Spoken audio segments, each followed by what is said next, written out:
remercie tout de suite Jémy et Michel qui nous accueillent ce soir à la Fondation Hippocrate. Bonsoir à tous.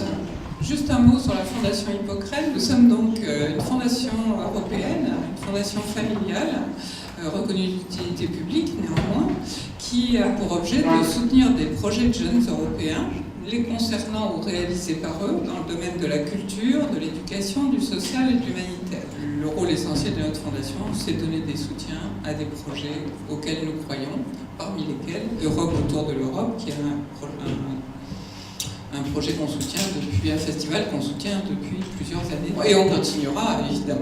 La sœur de mon père avait retrouvé le journal que tenait mon grand-père pendant la guerre, et il l'a tenu tout le temps, pendant 4 ans. Et je vous lis cet extrait que j'ai trouvé. Jamais plus qu'ici, les horreurs de la guerre ne se sont amoncelées, et le but semble avoir été de réaliser la parole terrible. Il ne restera plus pierre sur pierre.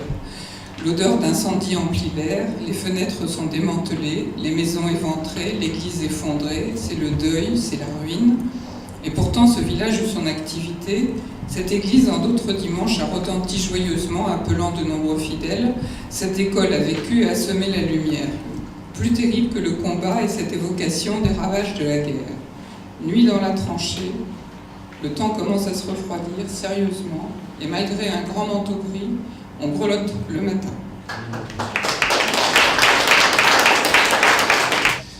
Je vais vous lire maintenant 3 lettres, mais ce qui me frappe dans la lecture de ces lettres, c'est le ton. Promets-moi, mon amour, de taire à ma petite Jeanne, sa fille, les circonstances exactes de ma disparition. Dis-lui que son père est tombé en héros sur le champ de bataille. Et si un jour la mémoire des poilus fusillés pour l'exemple est réhabilitée, si tu le juges nécessaire, montre-lui cette lettre. Quand notre enfant naîtra, tu lui diras que son père est mort en héros pour la France. Et surtout, fais en sorte qu'il n'aille jamais dans l'armée pour qu'il ne meure pas bêtement comme moi.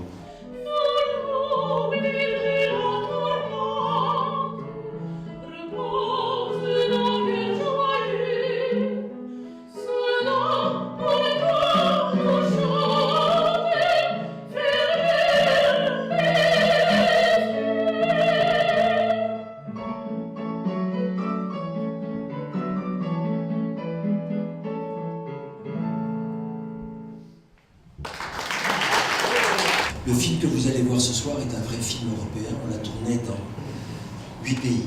Donc on a fait un tour de l'Europe et on a essayé, en prenant des chemins de traverse, de retrouver les racines de ce qui s'est passé en 1914 à Paris.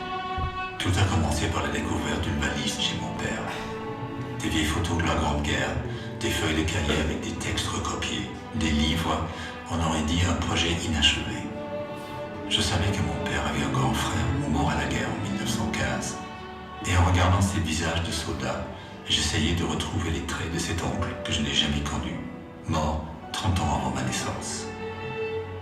Et que si, effectivement, les gouvernants de l'époque avaient entendu les ruptures culturelles, intellectuelles, esthétiques qu'il pouvait y avoir, s'ils les avaient entendues, ils auraient senti que l'époque était en train de changer. On était en train de basculer dans un autre monde. Et ça peut ressembler d'ailleurs étrangement à notre époque d'aujourd'hui.